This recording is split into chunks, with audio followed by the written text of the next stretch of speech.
कुरुक्षेत्र पूर्व मुख्यमंत्री एवं केंद्रीय मंत्री मनोहर लाल खट्टर ने कहा कि 2016 से अंतर्राष्ट्रीय स्तर पर कुरुक्षेत्र में गीता जयंती महोत्सव के तौर पर मनाया जा रहा है।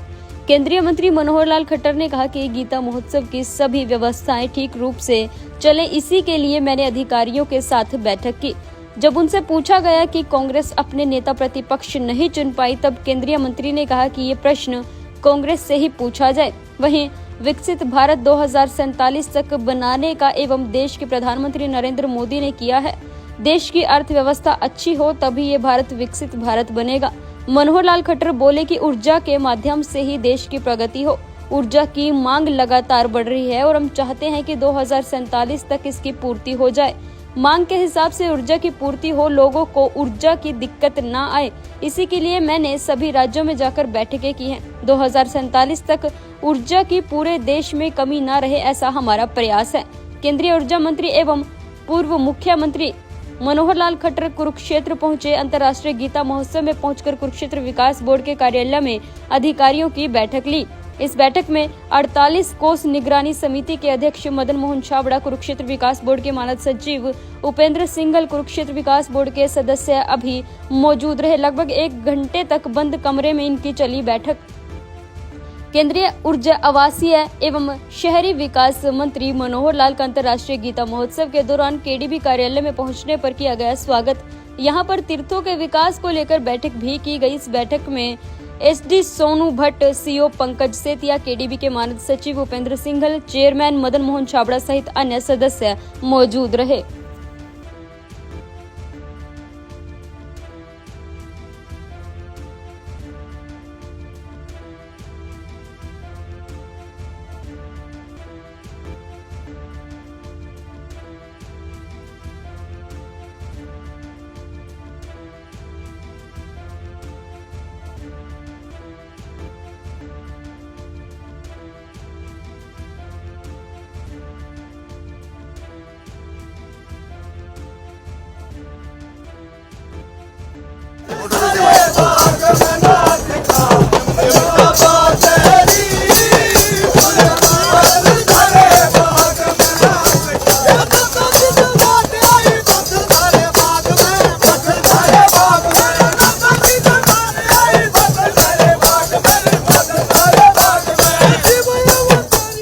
मित्रों, मुझे बहुत प्रसन्नता हो रही है कि ये हमारा अंतर्राष्ट्रीय गीता जयंती का जो महोत्सव है 2016 में शुरू किया था और इस बार ये 9वां वर्ष है जब लगातार अंतर्राष्ट्रीय स्तर का गीता जयंती का ये महोत्सव ये मनाना शुरू कर दिया है।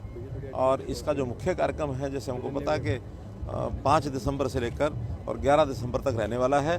वैसे कुल मिलाकर ये 17-18 दिन का कार्यक्रम चलता है।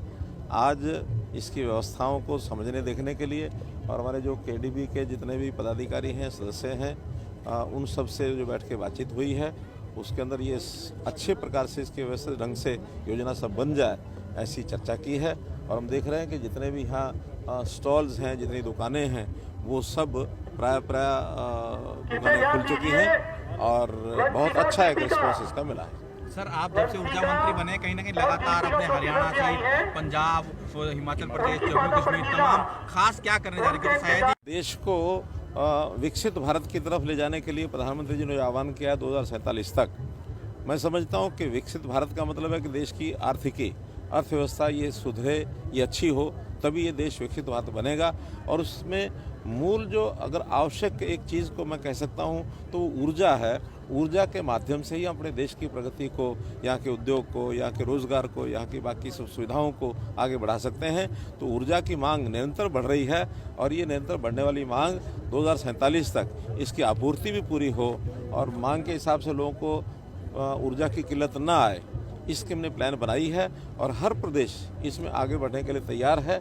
सभी प्रदेशों में जाकर के जो अभी तक चल रहे काम हैं उनका कुल मिलाकर निरीक्षण करना, उनकी प्रगति को देखना और आगे की प्लानिंग के बारे में विचार करते हुए 2047 तक हम अपने देश में किसी प्रकार की, खास करके ऊर्जा की कोई कमी ना रहे, ऐसा मेरा प्रयत्न है। तो मैं देश भर के लगभग 17 प्रांतों में इस समय तक हुआ हूँ और अगले 3 महीने में देश के सभी प्रांतों में मेरा पहला दौरा पूरा हो जाएगा। सर, अंतर्राष्ट्रीय जब से आपकी सरकार आई तभी से कहीं ना कहीं अंतर्राष्ट्रीय स्तर पर मनाया जा रहा है गीता जयंती को, विदेशों में भी मनाया जा रहा है। गीता की धूम एक आपका सपना था कि विदेशों में, चाहे मॉरिशस हो, कनाडा और लंदन में, तमाम जगहों पर अंतर्राष्ट्रीय स्तर पर मनाया गया गीता। मुझे बड़ी प्रसन्नता इस बात की कि भारतवर्ष को दुनिया के लोग एक विशेष दृष्टि से देखने लगे हैं कि देश की, दुनिया की जो समस्याएं हैं उनको हल करने का जो एक भारत के पास जिस प्रकार की हमारी विरासत है और उसमें खास करके गीता के प्रति जो विश्वास है, ये लोगों को एक राहत देने वाला एक मार्ग बन रहा है। और गीता जयंती के कार्यक्रम जब से मैंने शुरू किए हैं तब से इस गीता के बारे में विदेशों में जो प्रचार हो रहा है और इस गीता जयंती का विदेशों में कार्यक्रम हो रहा है, बहुत सराहनीय कदम है। और इसमें जो लोग विदेशों में कार्यक्रम करा रहे हैं उनको भी मैं बहुत बहुत धन्यवाद देता हूँ। सर, अभी तक कांग्रेस अपना नेता प्रतिपक्ष नहीं चुन पाई, ऐसे सवाल नहीं करना चाहिए मुझे क्योंकि कार्यक्रम धार्मिक है, मगर कांग्रेस अपना अभी तक नेता प्रतिपक्ष नहीं चुन पाई है और कोठी को भी खाली करने के आदेश दे दिए गए हैं। सर, चंडीगढ़ अच्छा है कि ये कांग्रेस से प्रश्न करेंगे तो ज़्यादा अच्छा रहेगा। Thank you.